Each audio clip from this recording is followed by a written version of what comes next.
loving Jesus means following him where he leads you, going where Christ wants you. And maybe, in the case of my guest this week, that is into the Catholic Church, becoming Catholic on the eve of your wedding day. Maybe. This is a fantastic journey, a fantastic conversation with my guest this week, Kathryn Whitaker.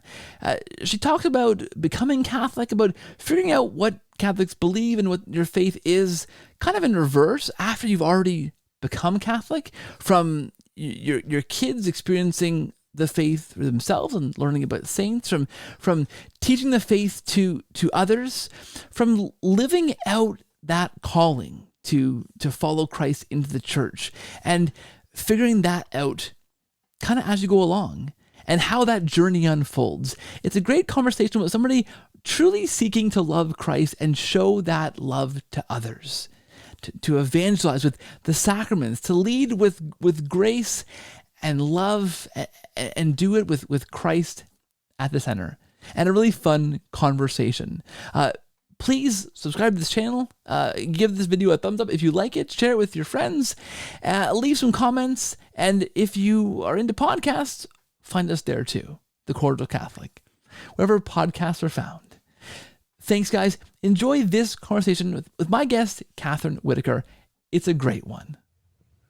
Hey guys, welcome back to the show. Thank you for watching. Thank you for listening. Just a reminder, if you are listening on podcast, thank you. Please leave a rating and a review if you're on Spotify or on Apple Podcasts.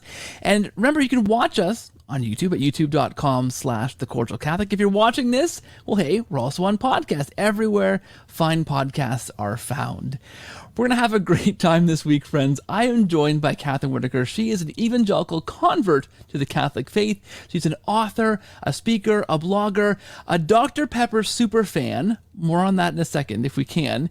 Mom of 6, and a joy to follow on social media. Absolutely, an absolute joy. Kathryn, thank you for being on the show. Welcome and hello. Thank you. Thanks for it's too bad we can't have a real Dr. Pepper, so I guess we'll just have one virtually. Yeah, that sounds good. Listen, I want to start there. I do, because so where I'm from up here in Canada, in the province I'm from, we call it pop. I don't know what you guys call it down there. And in parts of Canada, it's different too. So it's different everywhere. Like you see these surveys of what they call it, and it's different all over North America. We call it pop. And it's not super popular up here. You can get it. It's available everywhere, but not a lot of people drink it. So when I followed you and found out that you were a Dr. Pepper super fan, because I think I don't know how often you post about Dr. Pepper, but I've seen quite a few posts about it and thought, like, she really likes this. And then I read your bio. Likes that. Yeah, like, wow, okay, so you really are a fan. I was so excited because not a lot of people in my circle love Dr. Pepper, but it's my favorite pop, and I think it's yours. You got to make the circle bigger. I do. I'm trying. It's okay. Yeah, the whole purpose behind inviting you on the show is just to increase that circle of Dr. Pepper fans in my life. So thank you. I'm happy to do it. Yeah. Thanks. So we call it, in Texas, they're all Cokes. And then when you go get someone a Coke, you say, what kind do you want? And then everyone says Dr. Pepper. It's just a weird thing we do. I know. That's amazing. Well, it's different everywhere. Yeah. Because it's pop where I'm from. It's soda one province over, right? So it's, yeah. That's great. They're all Cokes. Wow, I learned something. They're all Cokes. Yeah, learned something. Yeah, that's amazing. But Pepsi makes Dr. Pepper. I don't even understand that. Actually, they don't. Some Pepsi bottlers are given the rights to bottle Dr. Pepper, but they're actually owned by Snapple. But Dr. Pepper started out as their own. This is now a Dr. Pepper super fan account. Yes, it is.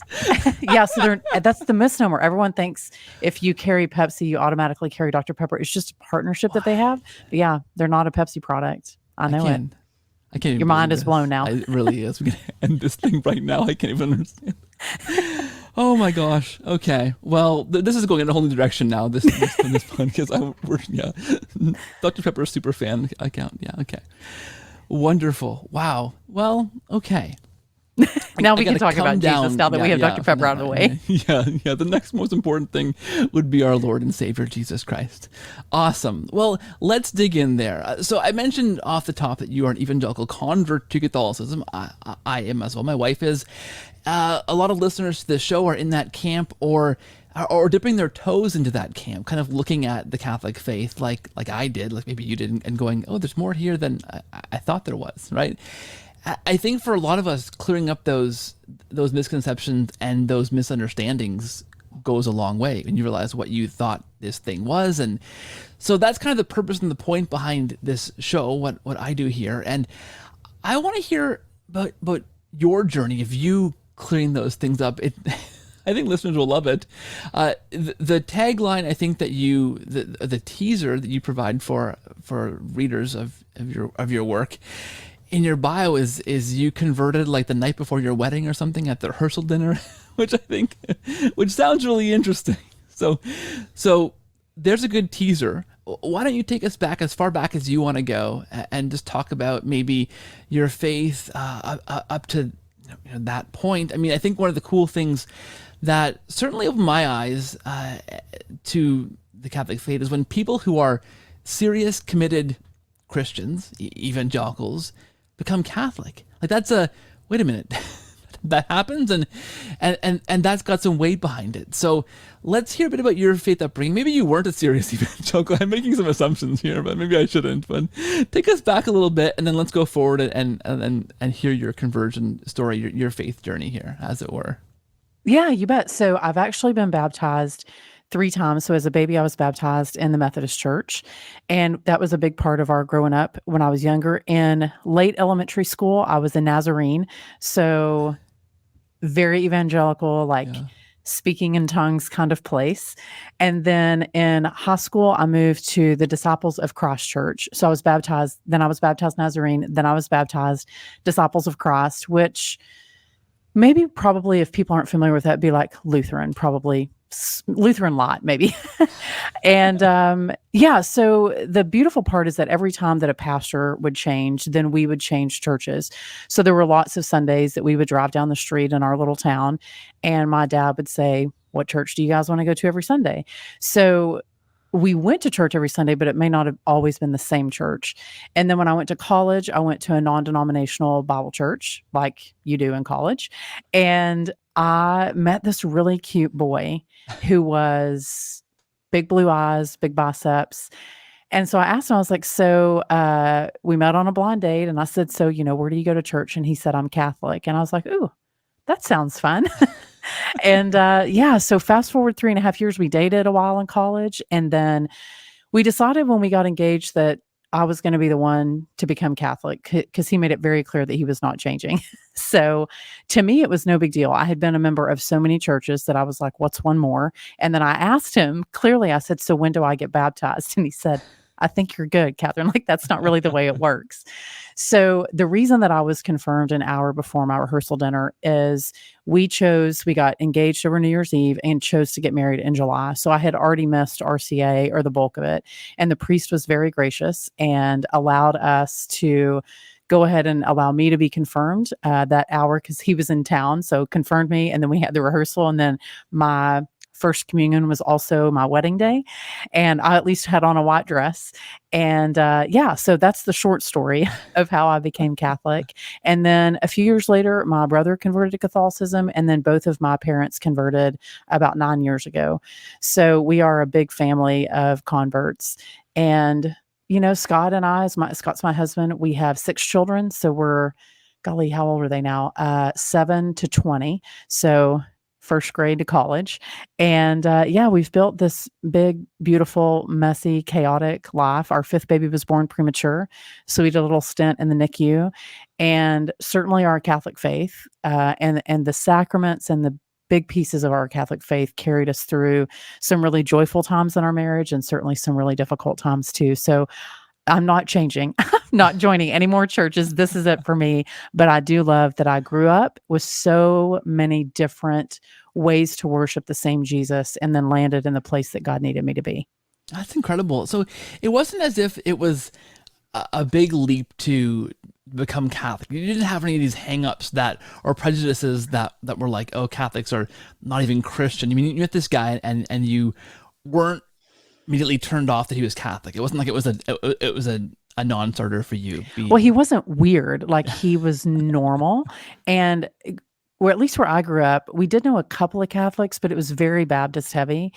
But I never heard anything bad about the Catholic Church. So when I met him, I was like, "Oh, that's just," I didn't really understand the Pope, and there were a few things, like when we got married, I was like, "Oh, I don't really believe that, but it's fine." So it took us a long time, a long time to embrace a lot of the teachings of the church, and that just took time, maturity. I asked a lot of questions. We were volunteer youth ministers, and high school kids asked the best questions, and so they'd ask me, and I'd be like, I don't know why we believe that, but let me figure that out." So I dove into it because of 16-year-olds. So I fell in love with a cute boy on a blind date, became Catholic, and then a bunch of 16-year-olds catechized me.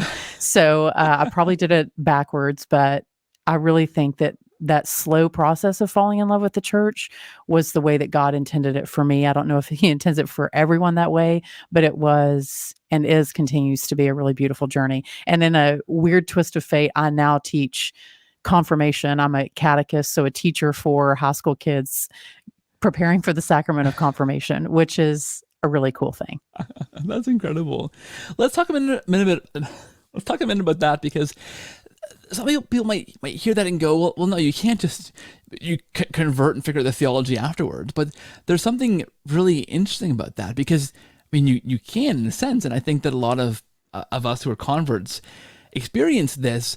That once you agree that the Catholic Church is where you should be, you believe that it is what it says it is, the church founded by Christ, that it's continued through the ages, well, you can then join and go, yeah, they got these things right. I don't have to get them all right away. I can join and kind of figure that out if you trust that initial claim. Is that something that you experienced? Because it sounds like you joined not having everything figured out. Well, I don't think, well, I'm making a big assumption here. I don't think anybody has it all figured out. I mean, I think you'd be hard pressed. I mean, we'll just take our 16-year-olds, 15-year-olds who are going through confirmation. They have a lot of questions about the church, and I'm betting that they receive the sacrament of confirmation with still a lot of lingering questions. So I just was honest and open and saying, listen, there's a lot of stuff that I'm still struggling with and that I don't get, but I believed enough about the church that I knew that's where I wanted to be.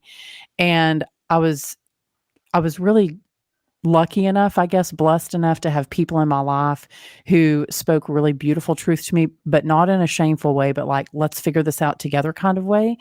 And I think that made me more open to sharing my faith in a less like, this is the way that you must do it. And hey, let's talk about that, because it's the way that I was introduced to the faith.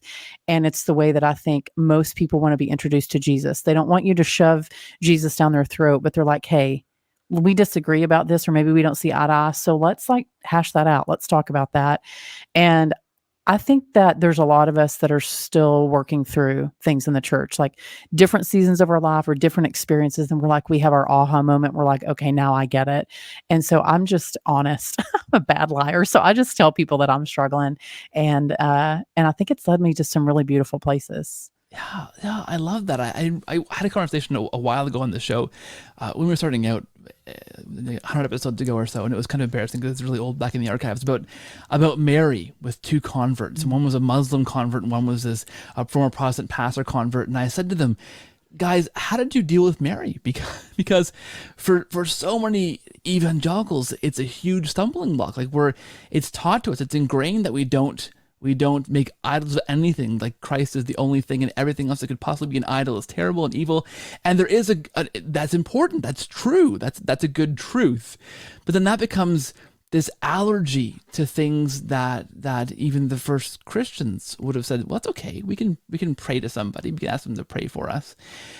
How did you begin to work out some of these things that clearly you hadn't, and I hadn't either, decided that, yes, I love this thing fully, I agree with this thing fully before you convert, but you convert and then work that out? How do you struggle, or how did you, and continue to, I'm sure as I do, struggle through some of those things as you encounter them in the Catholic faith? Well, Mary was she's been the longest standing struggle of mine. That was not a teaching that I really embraced until I would say recently. I did actually, let's see, it was almost a year ago on SiriusXM. I did a 3-day special on Why She Matters. Mary, Why She Matters was the name of it. And I explored apparitions and I explored devotions. I talked to Father Michael Gately about the consecration of Mary because consecrations felt very foreign to me. Yeah. I spoke with Father Rob Gallius sort of about a mother's love. And I spoke to a religious sister because I said, in sisters, I see a little bit of Mary, just like with priests, I see a little bit of Jesus. With sisters, I sort of get a glimpse of Mary. So I visited with all those people. And I think it was really through that process that I started to say, maybe I need to think about her differently. There's actually a course that Father Rob has. It's called Knowing Mary, and it felt relatable. And he said something to me that gave me a lot to chew on. Is he said, "You can't love Mary too much." And the way that he framed it is he said, if she is Jesus's mom and she loves him exponentially, these just probably bigger than we can imagine. He said, it's not possible for you to love her more than she loves Jesus. So I think that was a good sort of analogy for me to kind of embrace and kind of wrap my head around the fact that sometimes it takes people time. I mean, it took me having a baby in the NICU and the neonatal intensive care unit. It took me having kids go through hard, difficult things to maybe, I think, develop the heart of a mother. And then as I began to explore my relationship with her, it all started to make a little bit more sense. So, I mean, I think at least in terms of church teaching, I mean, I think God does give you experiences or opportunities when that teaching comes up for you to say, maybe what you thought isn't the totality of that teaching. And he kind of pushes and forces you to do it face to face. So I had a priest tell me one time, he said, it's not enough to say that you're struggling with something. He said, if you're struggling with something, then you should be seeking out ways to understand it. You can't just be like, well, I'm struggling with that. So that also gave me pause to think, well, if I keep saying that I'm struggling with Mary, then I got to do something about it. And so she's been very patient with me because I'm a slow learner. That's fantastic. Yeah, one of my good friends, John Mark Grodi, once said to me, this is stuck with me for forever since he said it. The idea that you can't commit murder by accident. Like you can't worship a saint by accident. You can't worship Mary by accident, right? Yeah. And I said, well, John, that's manslaughter. You can commit murder by accident. It's called manslaughter. And he goes, oh yeah, that's a good point. But besides the point, you can't worship Mary by accident, right? If you intend to worship her, you worship. If you're trying to ask her for her prayers or talk to her to talk to her son like that, if you're worshiping her, it's intentional. There's intention behind that, and you can't do that by accident. So that was a fantastic point. I love that, and that sat with me for a long time. Thinking even with the saints too. I mean, and that again, is that something that was quite foreign to you too? Because I know for me, the idea of the saints, like we had authors we read as evangelicals, these great Protestant authors and missionaries and early church being like the 1800s, right, or the Reformation, like Luther, or these figures we read. But the saints were a whole other category of things, becoming Catholic. Do you have any sense of the saints before you converted? I didn't know they existed. Yeah. I was like, I don't even know what y'all are talking about. And then I found out about them, and I'm like, that's weird. And then we went to Italy. Let's see, I've been Catholic 4 years, and we went to Italy. Maybe, is that right? Yeah, 4 years. And we went to these churches, and of course, I know this now that we have relics. Yeah. But then some of them are on display, and I'm like looking at the head of St. Catherine of Siena, and I'm like, Catholics are so weird, man. So it. But now that I'm thinking about it, I actually had a long struggle with a lot of things in the church. But That's great. But then I mentioned our NICU baby. We had a really personal interaction with Saint Therese of Lisieux when I was 12 weeks pregnant with him. We were in Lisieux in France. And then Luke was born early, and she was just sort of the saint that just kind of stuck out to me and developed a really beautiful, meaningful relationship with her, which has really evolved over the last 12 years. And that's when saints became a little bit less weird. And then, of course, my kids are in Catholic school, so they do these saint projects. And then I started learning about their lives, and then they started feeling less weird and more relatable, because maybe I was hearing about, I don't know. I mean, I just think you hear some of these stories. Like we randomly ended up at Padre Pio's canonization, which is crazy to me. Wow. And I'm like, he bilocates? How do you even do that? So fascinating to me. And the more, I mean, as soon as I learn about another saint, I think what I'm endeared to the most is that they really are real people. They're not a biblical character in the sense that I'm talking about the recent ones, but they felt like like, I don't know, if I listened to Jesus enough, if I dedicated my life to him enough, it's possible that I could be a saint. And it's possible that I could pray for my children or the people in my life that I love to be saints. And so that's been a really fun twist of events that I did not expect all those years ago when I first found out about saints.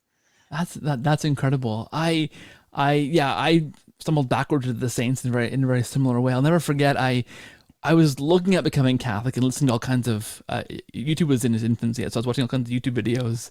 I guess I was binging before binging was a thing. I was binge watching these different lectures and stuff on YouTube and listening to podcasts, which were things you had to download onto your computer and then plug a thing in and to transfer onto your iPod. It was very complicated, and I was very committed to exploring the Catholic faith. And I heard about saints, and I heard about this idea that Saint Teresa of Lisieux sends you flowers if you write often. And I'd heard this, and I said, "This isn't a thing. This sounds really goofy. What are these guys talking about?" And I remember just saying, "Well, okay, if this is a thing, like, please pray for me and send me a flower." And I was at the gym because I used to go to the gym before we had kids, and I'm on the treadmill, and minutes later, after this little prayer, this giant picture flashes on the screen of this missing elderly woman who'd wandered from her house in the cold of winter up here in Canada. And she was wearing this giant flower toque, this huge winter hat with a giant flower on the top. And you couldn't avoid it. It was right there in the middle of the screen, front and center, this old lady looking really goofy with this giant hat on. And I just laughed out loud at the gym on my treadmill, almost fell off the treadmill. Because here was this ridiculous, almost as if, the answer to the prayer was just overly comical. Like, it wasn't even like, oh, here's a little rose sent to you by somebody. Now here's this giant comical flower just to show you how, you think it's ridiculous. Well, here, it is ridiculous. Look at this. And it was just incredible. And, it sounds maybe a bit nutty to the non-Catholic listener, but we can get to know these saints, and we can get to learn their lives and really have these encounters with them, right? I think it's a little bit like maybe reading a book and you fall in love with a character because there's things in there that maybe you see in yourself.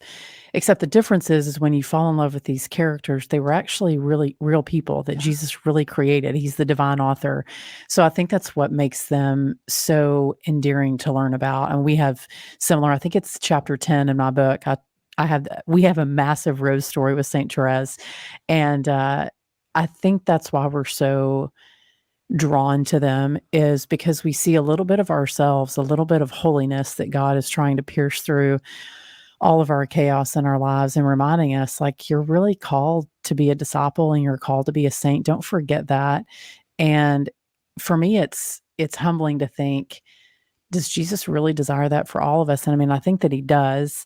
And I think once you learn about one or two, and then you find out that there are thousands, and then your mind is sort of blown, and then you start to want to read about these people who live these ordinary lives and make extraordinary sacrifices for Jesus in big and small ways. It's pretty phenomenal, actually, how he draws that out of people. Does that for you? Because that's for me really enliven your faith, because I'm thinking of it this way: prior to becoming Catholic, as an evangelical Christian, you aspire to be like Jesus. You aspire to live a holy life as a disciple of Christ, and live in a way that reflects his love, and read your Bible and pray and take care of your neighbor, and all these things that the Christian does. But the example, the goal is kind of abstract in a little bit. When you have the saints, like you said before, you have real people, real people who lived and died and had these biographies that you really can, the church tells us, emulate and end up being the best kind of Christian possible, right? For me, that's a much more meaningful, much more organic, authentic target than kind of an abstract, just be a good Christian kind of target. Does that make sense to you? Yeah, I mean, I don't want to lead anyone astray to think that I care more about the saints than I do about Jesus. Yeah, I think what I see in them is I see bits of Jesus. yeah, I see him working in somebody else. I mean, we've all seen that. Like somebody's done something, we're like, you were 100% Jesus to me today. yeah, yeah, Or if Jesus were standing in front of me and saying that, he would have said exactly that. I mean, we are conduits. It even says that in scripture, we are the hands and feet of Jesus. So if that's the case, we must also be the hearts and the minds, and the souls. So I think that they are just an outward expression of who we aspire to be. And if we're not, I think it was Bob Goff who said this. He's one of my favorite authors. He says, when you tell people about Jesus, if they know more about your story and less about Jesus, you're doing it wrong. And so I think the saints remind us that their stories tell us more about Jesus than they do about them. And I think that's what makes them so great. yeah. That's a fantastic point.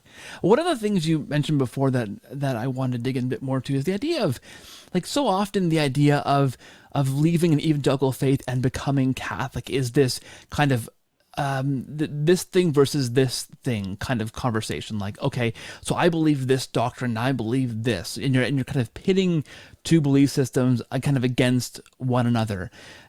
Normally, there's a process of formation, the RCIA you mentioned before, the rite of Christian initiation for adults, that you go through that kind of unpacks the Catholic faith kind of bit by bit. You mentioned that you missed that process just based on the timeline. I did go back and do it eventually. You did, okay. I did do it. Yeah, do. yeah, yeah. I wasn't trying to out you or something. It's Oh my okay. gosh, It's okay. how'd you get in? Did that process exist for you though as you were becoming Catholic, or was it more like, it sounds much more organic for you? That just you met a guy who attracted you to the faith and it just seemed like, well, this makes sense. Was it like that, or were there things that you were pitting against each other and trying to see which landed, which made more sense? For me, it's always been about Jesus. Like, Yeah, that's good. even with and a decent amount of our friends are Protestant. To me, it's always been, who's your savior? Who's the guy who gives you life, and who will you rest in eternally? So if it's the same Jesus, then I think that we, meaning maybe Catholics or theologians or whatever, sometimes get caught up in all the details. Like, here's the list. These things must get checked off. And I'm not much of a rule follower, but I do think that if you can get the Jesus thing right, then everything else is figure outable. So for me, it wasn't so much like, how does this teaching in the Catholic Church compare to my teachings as one of many other branches of the Reformation movement? It was more about, where are we similar? And let's start there, and focusing less on the dissimilarities. So that's sort of my personality, is I tend to say, like, what do we have in common? And I think when you can embrace and really build on the commonality, the differences become less of an issue, because the big picture, Jesus, heaven, is the part that you're getting right.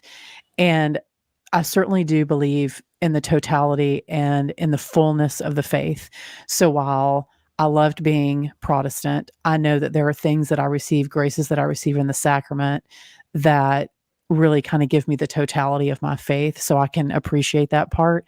But I think you got to get the Jesus part, the relationship part right first, and then figure out some of the details. So for me, it was never a big hang up of, you're doing it this way and I'm doing it that way, but how are we doing it similar? And I think it was, my senior year in high school, my Sunday school teacher sat us down. There were like 6 of us, I think. And he said, all right, so what do you guys want to do this year? And we had a real strong desire to go see how other people worshiped. So that entire year, so we would go to Sunday school, we would basically leave campus, and we would go to somebody else's church, and they were anything and everything in the Panhandle of Texas. And then we would come back and go to our church service. I learned so much about how people worship, and it gave me such a great appreciation for how people love their creator, that I think it really changed me in how I view the this versus that. I'm just not a this versus that kind of gal. Yeah, that's fantastic. I love that. That's an awesome example, and awesome way of doing that. I love that, because so often, I mean, I have an equal number of friends who love their faith as who have left the faith in more recent years. You hear all these deconversions, right? They're kind of rampant right now, and so many of these stories that I have followed, I've had some people on this program talking about their deconversions. So many of these stories are so similar to my journey becoming Catholic, but at a certain point we diverge, and I go one way deeper, I think, into relationship with Christ, and they kind of leave that relationship for all kinds of different reasons. It's interesting to watch that and dissect that, but it's this kind of journey, and it's this kind of what I think so often. What I was leaving to become Catholic is the same kind of thing that they were leaving to become nothing, and it's this very small view of what Christianity is, right? It's this small church we are a part of, or this small denomination we are a part of, and that so often for people is all of Christianity. But you kind of you step back, and now as a Catholic, I recognize this a bit more clearly because I have a bit more perspective. You step back and go, oh, that was just this one church in this one town. Other churches do this differently. Other denominations do this differently, or Christians throughout time do this differently. But it takes that perspective to see that your way of doing Christianity isn't the way that everybody else does it, or is doing it, or has done it before. So when you say that awesome exercise of going to see different churches, and your experience kind of growing up of going to different churches, that does give you an awesome perspective to be able to see that the faith is different in different places, right? Yeah, I mean, it's always curious to me when I visit with someone and they've only gone to one church, and it's so foreign to me. Like I really have a difficult time saying, but you've never been, you didn't. And I realized that God gave me a gift in being able to experience all of that. My best friend is Jewish, and it was great. She invited me to come to her father's Shiva, which is the traditional mourning period after someone passes away. And we go to her boys' bar mitzvahs, and she comes to our boys' sacraments. And it's a really beautiful symbiotic relationship. And I think we are scared to open ourselves up. And this is not just in faith, but this is in every area. We have our bubbles, right? Yeah. And our bubbles feel safe and they feel protective.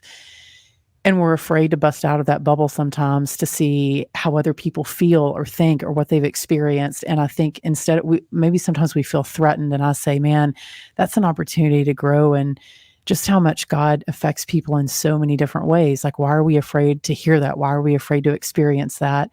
And I think it only enriches our faith. I think it only makes us love the people of God better. And I don't think we do a very good job of loving people.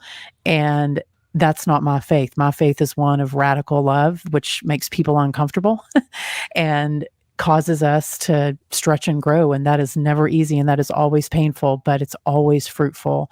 And I think those were some of the fruits that came from that experience of growing up in all those different churches. But I'm not naive enough to believe that I still have a lot more room to grow. I have a lot more things to learn, a lot more friends to make, a lot more things to discover. And that's a really cool part of being Catholic, is there's always something new to discover, and there's always somebody else's life that you've never heard of before that will enrich your own if you just take the time to listen. Yeah, that's fantastic. And one of the neat things about that too is how enormous the Catholic faith is, right?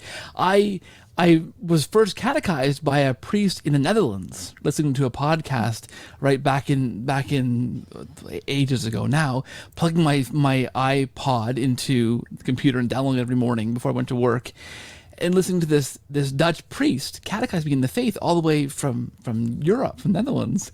I didn't know this guy. I didn't even know what Catholics were all about, and listened to him every day and began to learn about the faith. And it from an early stage of looking into the Catholic faith, it impressed upon me how enormous the faith was, like how universal it was all across the world, and how different expressions of this same Catholic faith can pop up everywhere. But we're all still Catholics in that we also have the sacraments, right? The body of Christ in terms of the worldwide body of Christians, like as an evangelical, was kind of a bit of a nebulous thing. Like, we all loved Jesus, but what did that exactly mean in terms of where I could find those? Like, was this church still part of, like, do they still believe in all the things that I believed in? It was a struggle sometimes to figure out exactly what churches fit in there. Who are the real Christians? I don't know. But the Catholic faith, we have a unity in the Pope and the Catholic Church, and it is everywhere. So it's the same everywhere in that sense. And there's so much to learn and so many people to learn from. I mean, it's kind of incredible. You can spend a lifetime just meeting other Catholics from around the world and hearing their stories. Never mind digging into the history of the saints and all those different places and traditions, right? Sorry, you like cut away, and it must be my Wi-Fi. I'm sorry, I missed some of that. I'm sorry. It wasn't very good. No, it was mostly terrible. So that's actually fantastic. Because I kind of rambled it there, and then I lost a train of thought, and then I kind of circled around again. So I'm so sorry. Really, I said nothing of any importance there. So you could just say, yeah, that's great. I was just thinking of how amazing it is that the Catholic Church is so big and just spans so many different places and people and times. You can spend your whole life just meeting other Catholics from different countries and learning about the faith in those countries. Never mind digging into the history of those places and the saints in those places. It's kind of crazy, right? Yeah, we went to World Youth Day in 2002, so that's when it was in Toronto, Canada, actually. Yeah, hey. And we were in the middle of some military airfield. There were a million of us, and there were tornadoes that were rolling through. It was insane. But I do remember there was a key moment at that time. Pope John Paul II was Pope, and we were praying the Mass. It was rare because he was doing it in English, so we understood most of what was going on, which was delightful. But I remember looking around, and I mean, we were surrounded. I mean, you name a country, and they were around us, and everyone knew what to do. And that kind of blew my mind to think that over 1 million people had gathered from around the world, and here we were celebrating this Mass, and everybody knew what to do. Everybody was bowing in the same moment. The words were coming, even though they were coming in different languages, and it was so universal, like physically universal, that I was really blown away. That was my first real up close and personal interaction of what does a universal church really look like. Yeah, it's kind of amazing. I mean, because you go to, I did at least, as in my youth group experience as an evangelical, you go to different churches sometimes, these different, and I'm sure you know this, these different great big youth rallies and these kinds of things. And depending the denomination that was hosting the rallies, it could be a little bit strange and foreign to how you normally worship. I mean, we were part of, we called it Baptist-costal. It's Pentecostal in name, but it was flags every other Sunday, and only one older lady spoke in tongues, and there's no interpreter, so she was kind of shuffled off into the back of the room when she started speaking in tongues. So we weren't really Pentecostal in more than name, but we'd go to these Pentecostal youth rallies, and there were some really Pentecostal churches that were there, and it was always a little bit like I didn't know what was going on. Because and that's very different than the idea of the Mass being universal. But there's this great, enormous experience of you can go to Mass in any country, anywhere, and it is largely the same. Liturgy is the same. The language could be different, and there could be different expressions of that faith, but it's the same, and that feels right. That feels like what the church, what the church intends to be in its most proper form, if I can say it that way. No, I agree. It's one of my favorite things about being Catholic is that no matter where I go, it is the same. It's a different flavor. It's a different experience. Masses in different countries or even in different churches here in Austin. I mean, I know we went down to the traditionally Black Catholic church, and we've taken our kids. There's a kind of an area, they're called the Painted churches in Central Texas. So they're kind of born of immigrants from Germany and other places, and they all have their own flavor. I mean, it's still the rubrics of the Mass are still the same, but you really see the cultural influence, and it's pretty awesome actually to see the uniformness that brings us together, but the individuality that God gives us, and it comes through in the Mass, and it's pretty great actually. It's one of my favorite things about the church. Yeah, I think that's incredible. Okay, you pull no punches, I don't think. So let me ask you this question. Okay. Really bad Catholics.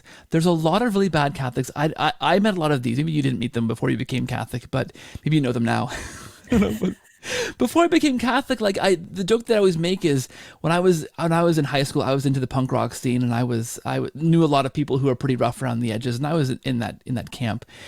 But the guys who knew where to get, say, the best drugs were always the guys from the Catholic high school, right? And you knew them. They'd come in their uniforms to these punk shows, their Catholic school uniforms, and those are the guys that are always out back smoking, hiding the flask in their pocket, who knew where to get the good stuff. And that was my impression of Catholics for a long, long time, because I didn't meet a lot of good Catholics for a long time. I met these kind of bad Catholics. And as an evangelical who was taking my faith seriously, reading my Bible, going to youth group, going to church like once, twice on Sundays, on Wednesdays, right? Trying to live that Christian life, going to the Christian club at school on Thursdays, trying to live that Christian life and evangelize and wear my "What Would Jesus Do" bracelets around and my t-shirts, right? That for me was those guys who are Catholic. They're not even Christian. Never mind Catholics. I'm sure you've never encountered this before, but I wonder what you'd say to somebody who's listening, who's looking into the Catholic faith and going, "Yeah, that's all I know about Catholics too. Are these bad Catholics?" What do we make of that as people who are trying to love Jesus and follow him? Well, I guess I would argue that we're all bad Catholics because we all have room to grow, Yeah. and some of us just have more room to grow than others. I mean, I think that when you encounter people who maybe aren't embracing the majority or all of the teachings of the church, I think a couple of things are happening, or there are a couple of things maybe that we can consider doing. One is, I think that maybe they haven't had great role models. To say, that thing that you're doing isn't leading you to Jesus, but I know this thing that you might want to do that could lead you a little closer to him. And I think also there may be some trauma involved. Like maybe they do this thing because in fact, I shared this on social media not too long ago. We were talking about Catholic schools, and I had a friend message me, and she had a really horrible experience with Catholic schools. And quite frankly, I find it just amazing that she still sits in the pew after her experience. And I know that is not the majority of people's experiences, but it was her experience. And I thought, man, if we hadn't taken the time to really dig into that, I'm not sure what would have happened. Like, there were some really beautiful people in her life who ministered to her in a really difficult thing. So when I hear people say, and I even hate the term like cafeteria Catholic, because I'm like, if it's true that we all sort of do pick and choose the things that we believe in to some extent. And I think we all have room to grow, because if I was done growing, I would not still be here. I would be in heaven, God willing. So it's all a journey. And I think some of it's just the path looks a little bit hairier, or it looks a little bit harder, or it feels a little bit more difficult. But I think that's who we're called to minister to. I mean, Jesus didn't line up all the really fabulous holy people and hang out with them. He hung out with all the people that really had a long way to go to get to Jesus.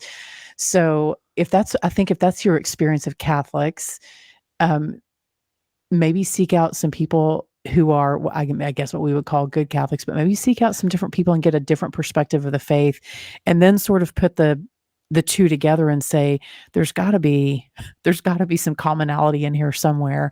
But unfortunately, I think for the church, a lot of times the Catholics who seem to make really publicly bad decisions are the ones who are always in the news, or the ones who we always hear about, or the ways in which they fail the church. We're like, look what they're doing. And I think, man, thank God we have a merciful God, and thank God I'm not him, because my mercy and justice doesn't go very far, but his does. So I tend to err on the side of being a little bit more merciful, and reminding people that we all have a journey to get to Jesus. Just some of us have a little bit straighter or a little bit more crooked path to get there. Oh, that's a great point.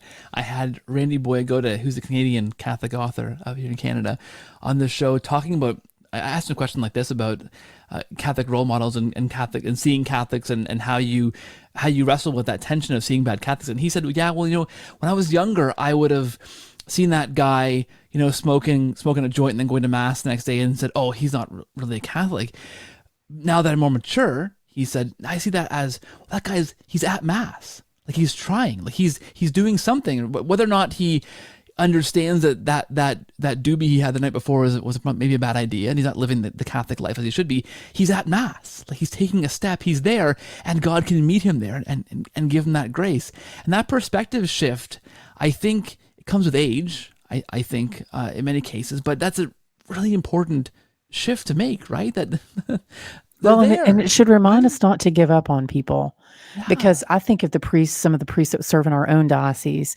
In fact, the priest at our parish right now did not complete confirmation until he was an adult. He blew it off. And it wasn't until someone asked for him to be their child's godfather that was like, they were like, well, in order to do that, you're going to have to get confirmed.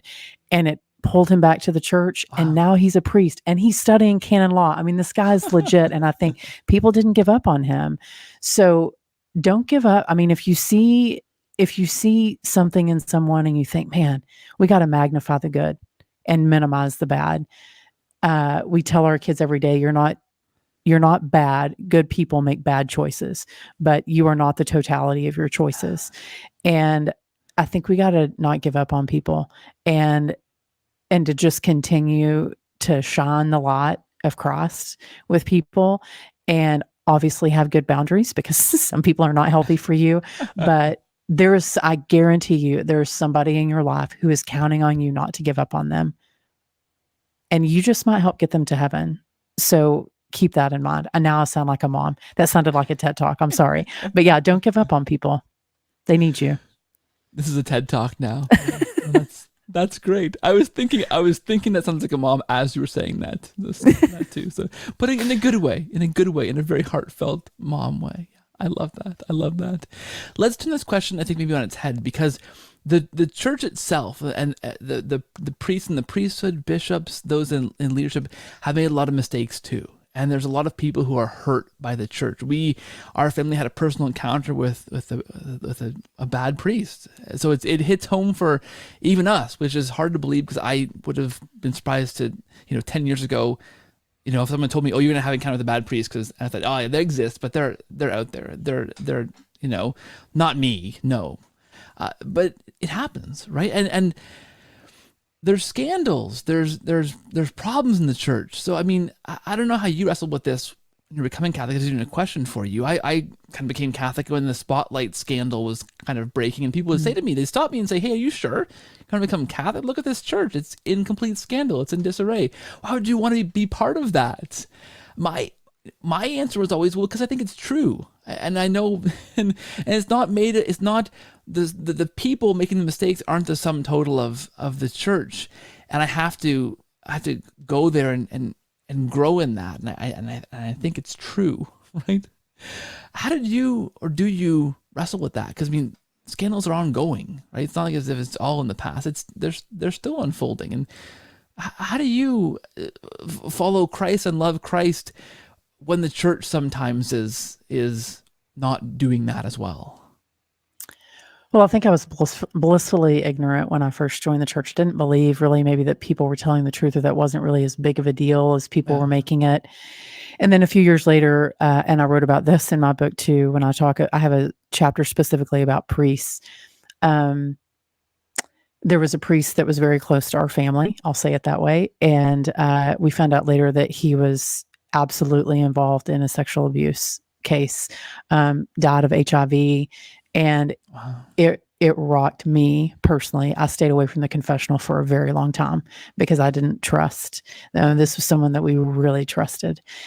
And so I know, and I believe that when that kind of harm comes, particularly from within the church, it should be dealt with swiftly and harshly, because while yes, they are good people who made bad choices, but they're people who made choices that destroyed some people's faith and some people's security in their lives. And so to me, it's not unforgivable, but it is difficult to really reconcile that. And as you hear other things come up, the schools in Canada, the residential schools, I mean, we have a long list of things that just make you sick to your stomach.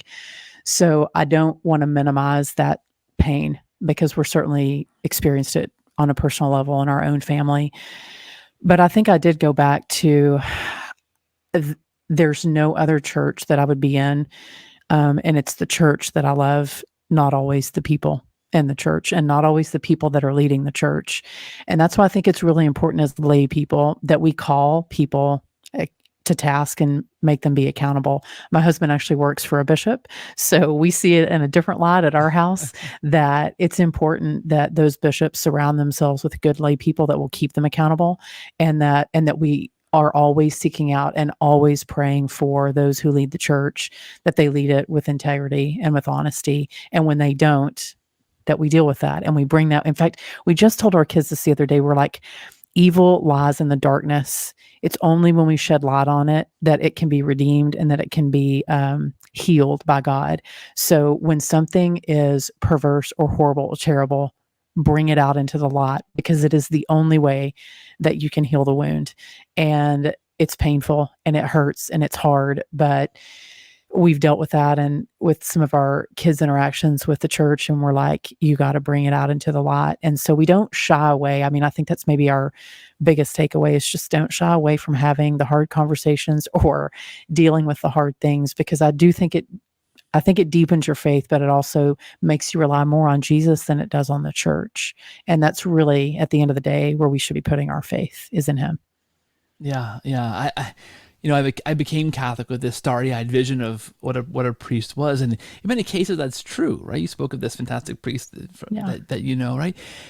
But it can't be this fantasy starry-eyed vision of all these perfect priests, because they're still people, right? Amen. They'll make mistakes, and there is that tendency when there is a priesthood to put your faith in that person, right, versus Christ, and it is a disorienting thing when that thing falls apart. We have a very similar story. It sounds like it's disorienting, that experience, but yeah, you recognize that yes, you call those things out. That one incident isn't the whole church, and you focus on Christ. You refocus on where your faith ought to be. I think it's certainly a turnoff, a detractor. It weakens our evangelization as Catholics when the church is falling apart around us in many places, or it seems to be that way.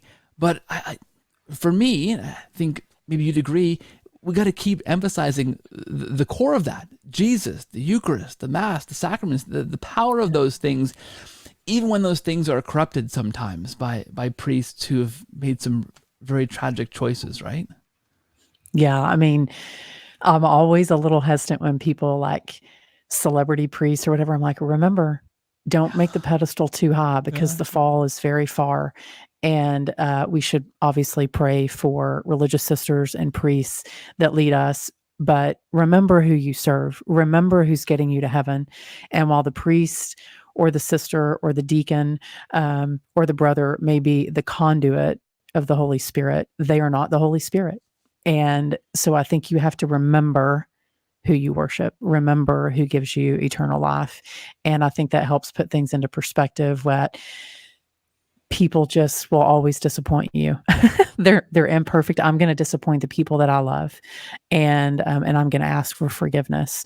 So the grace has to be there, but we always have to keep our eye fixated on the crucifix, what we see in church, and who really fills us with the grace. It's not the words of the priest, but it's the life-giving promise of Christ. So I think if we keep our focus there, I think it helps us keep things, hard news that comes in the world, whether it's in the church or outside the church, in perspective. It doesn't mean that it's easy, because I got a lot of questions for Jesus if and when I get to heaven, and this is at the top. But yeah, that's at least what we do, and it's difficult, hard, holy work for sure. Yeah, and the core of the sacraments, which is this is what I love, are the words of Christ, right? Even in something as hard as going back to confession, and I've been there after there have been abuses that have taken place in some of those situations. The words that priest speaks when you get back there eventually are still the words of Jesus, like put on his lips, right? So it's Christ coming to meet us in all those sacraments, in the Eucharist, in confirmation, in confession. It's Christ coming to meet us and to give us a holy moment there, right? Even if our hang-ups are priests letting us down, and even if it comes through a priest, which sometimes might be a hard thing to grapple with if we bring in trauma to that thing, it is Christ meeting us in a very real sense, and it's his words being spoken every single time, right? Yeah. It's and here lately I've been doing Bible in a year, which I grew up reciting the books of the Bible or at least all the non-Catholic ones. There's a few more that I had to sneak in, like Maccabees and Wisdom that I had to learn. But it does help you fall back in love with the letters that Jesus wrote to us, the parables that he shared. And so there's a lot of healing that can happen, I think, when you dive back into scripture and realize, man, it's full of love letters. And so when you go to mass, you're like, yep, Genesis was pretty messed up. That would be a hard R rating if it were ever made into a movie. So my life is maybe not as messy as I thought, and God's redeeming power is significantly bigger than what I thought. So I do think rooting yourself in that sort of thing keeps you grounded in what saves you. Yeah, that's fantastic. Can we talk for a second about the sacraments? Because these are something that I think I was certainly unfamiliar with as a non-Catholic Christian. And I think a lot of listeners who grew up in an evangelical Baptist background or Pentecostal or what have you, non-denominational, sacraments are a weird thing. Like, what does that even mean? Talk to me for a minute about how the sacraments maybe enliven your faith, because for me, it's a total shift in how I understood my faith. Is these real tangible things we come back to again and again and again in the Eucharist and confession.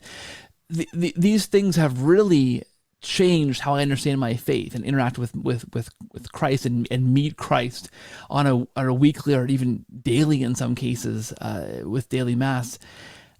How have you experienced the sacraments, and how has that maybe kind of shifted how you do your faith and pass on your faith to your kids and live as a family of faith? I think as a young adult, newly married, the sacraments were cool, but I was like, whatever, that's cool. It wasn't until my children started experiencing the sacraments that I really started to say, I think there might be something to these things. So I always say, I'm not sure that I fully appreciated my own confirmation and my own first communion, my first reconciliation. But when I saw them happen through the eyes of my children, and as we prepared our children, certainly through the Catholic school, and then now, believe it or not, I taught religious education yesterday to first graders. And then the day before, I taught religious education to 15-year-olds preparing for confirmation. So it certainly takes on a whole new light. I love how intentional they are. I love that that when a baby's being baptized, that not only are they going to smell really good, because chrism is addictive. That stuff smells amazing. 6 kids. But man, and confirmation too. I go up to all my kids and I sniff their foreheads because they smell so good. But I do think there's purpose. The words matter, the actions matter, the form matters. And I think it's I think it's our biggest selling point as Catholics. Yeah. Like, I feel like we should be advertising that. Like, this is super central to our faith. And for me, they've become even more meaningful as my children have gotten older. And certainly we've had 3 of our children have chosen confirmation. Of the 6 have been old enough. And I just weep. I mean, I cried all the sacraments. The first communion, I cry. I mean, I'm a big crier at sacrament. I don't cry at anything else, but at sacraments, it's all she wrote. I'm definitely going to cry because you can see God's grace I'm going to cry. You can see God's grace in a really tangible way. Yeah. And it's my favorite, hands down, favorite part of being a part of the church. Yeah. Oh gosh, that's very well said. And I agree with you wholeheartedly, right? It makes sense when you experience it. You go, yeah, this is obviously what was intended when Christ said, confess your sins, when Christ said, do this in memory of me, when he said, this is my body, it's my blood. These things were abstract for me as a non-sacramental Christian, right? But becoming Catholic, you suddenly see, before we had kids, I went to the gym. I mentioned that, and then to Mass afterwards every single day for a number of years. My schedule permitted that, and then work afterwards. So I was fit physically and spiritually. That's a terrible joke. I don't know why I even said that. But that daily rhythm of going to Mass, receiving Jesus in the sacrament, that was an incredible experience. And then it made so much sense to me. I said, yeah, this is exactly what Christ intended for his church to do, to receive these physical things. It made sense in my soul, in my body, and I would felt on fire, right, with these sacraments. And like you say, seeing your kids going through that's an amazing experience too. And as a selling point, I wholeheartedly agree that is such a emphasizing that the sacramental living, like that life, that cycle of the sacraments. That's got to be our selling feature, right? That's an amazing thing that I don't think that enough Catholics appreciate. Never mind for us to then share that as an evangelical tool with those who are looking into the church, right? Yeah, and they're also really healing. I mean, I think sometimes when we hear healing, we maybe think of confession or reconciliation. But for me, a little over a year ago, my dad passed away. And really the only time, that I feel connected to him in a heavenly way is at the Eucharist, at the table of the Eucharist. Oh. And particularly at funerals, when you receive communion at a funeral, I'm like, oh, hey, Dad, so I think that we call it thin places, where heaven meets earth, and it's in the sacraments that we are so close to Jesus. We can I'm a big of the Trinity. The Holy Spirit is like my guy. Yeah. And that's the moment that he feels just like he is right there. And I think it's why I've found myself, certainly in the last year, but as my kids have received sacraments, that I'm so drawn to those because they feel so holy. And I think in our being, we're called to holiness. And I think that's why we have this. I'm not a theologian. This is just a mom of six telling you her own theology, but it's why I feel so connected to Jesus and the sacraments, is because that's where I feel the call to holiness is. I mean, because it's palpable. His presence is palpable. Yeah. So I think it's why I sniff random 16-year-old kids' foreheads at confirmation. And it's why I weep for them, even though they are not my own children, because I know that even though they may not know the graces that they are receiving, I see it. And I know that Jesus sees it, and he doses it out to us just in the moments that we need. And so to know that he's doing that and to see it happen, I'm a mess every time. It's the best. I thought it was your kids' heads you were sniffing. It's random kids' heads you were sniffing. Yeah, so I prepare these kids, and then I do smell my own kids' heads. Now I understand. Like, yeah. Now I walk up to my small group, and I'm like, can I smell your head? And they're like, sure, Miss Whitaker, it's fine. They know I'm going to do it. I tell them ahead of time. Oh, that's amazing. It does smell fantastic. I can confirm you with that. I think that's that's a fantastic way of putting that. I think of my first experience going to adoration, right? Or for those listeners who don't know what that is, we as Catholics believe that Christ is present in the Eucharist, right? So a consecrated Eucharist, consecrated host is Jesus in all but appearance. And so you can put that out, you can display that in the church, and you're there in the presence of Christ in a tangible way. I mean, that really blew my mind when I first experienced that. I walked in this beautiful older church in a nearby town, and I was just floored. It felt like the air felt charged with electricity. Now I'm charismatic slightly in my background, so maybe I'm more prone to these feelings of electricity in the air. I don't know if I'm manifesting this, but it felt different. It felt different to think that Christ is really there. And then that's also true in the sacraments, right? And I love that the thin places. Like, that's such a good way of putting it, right? All those sacraments. We talk about the veil being drawn back, the veil being torn in two, right? When Christ died on the cross. Well, there it is, right? There's that veil in its most thinnest possible form. Those places where we meet God, where we hear the words of Christ in the Eucharist through the mouth of the priest, and Christ comes down to meet us, for us to consume him, to become more like him. Like that, how much more thin could you get than those experiences, right? It doesn't get any thinner.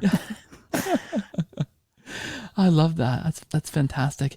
Okay, are there any? I'm going to ask you in a second to tell us where people can buy your fantastic book and read more about you and follow you, because you are a joy to follow on social media. You really are. There's a lot of not great people to follow out there. A lot of joy stealers, but you're one of those joyful people to really follow, and so thank you for that. But I want to ask you one more thing before that, and that's just, what would you say to the person who is hearing your journey, who is looking at the experiences that you've had, and wondering, what their next step should be. So they're on the outside, they're looking at the Catholic Church and going, I don't know, like she sounds kind of like how it sounds as an evangelical. Like, that experience resonates with me. It sounds cool, but I don't know what for you would be the next step to a person who's kind of wondering if this Catholic thing is worth a go. Just start asking some questions, and trust me, none of them are going to be dumber than the ones that I asked. I'll give you an example.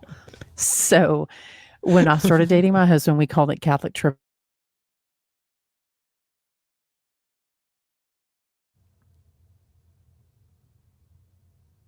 Uh-oh, you frozen.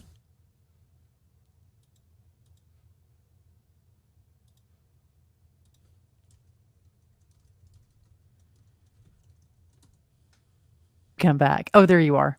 Okay, sorry. I don't know if it's still recording. Maybe I should start over. It was, yeah. So Okay. so you said, yeah, dumb question, and then it froze, and I thought, well, that's Okay. probably it was too dumb for the internet to hear, I guess. Okay. So yes, no question that they can ask is dumber than this one. So It froze again.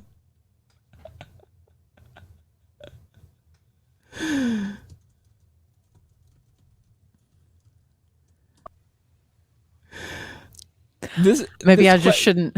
This question is Maybe. actually too dumb for the internet to hear because it froze again as soon as you began to say it, and then see, it's not frozen now.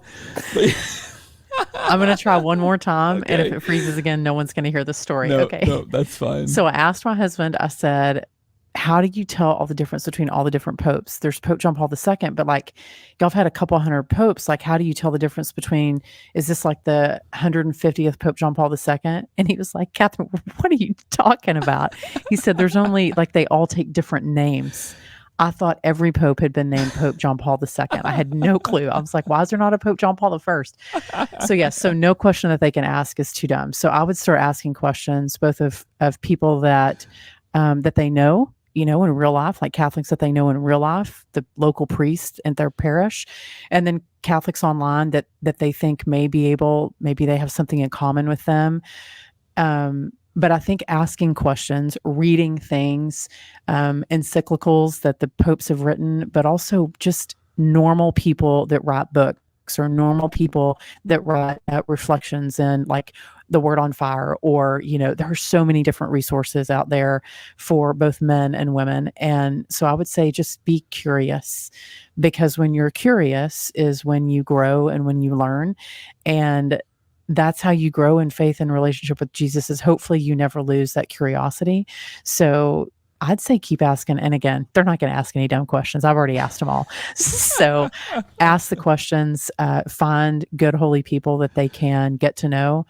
And I mean, my hope is that the people that they're getting to know are not like weird Catholics, but like just normal, we love Jesus kind of Catholics. You know what I'm talking about. Yeah. Normal, we love Jesus kind of Catholics that are encouraged, that they're like, I love that you want to learn more about the church. What questions do you have? Let's talk about it.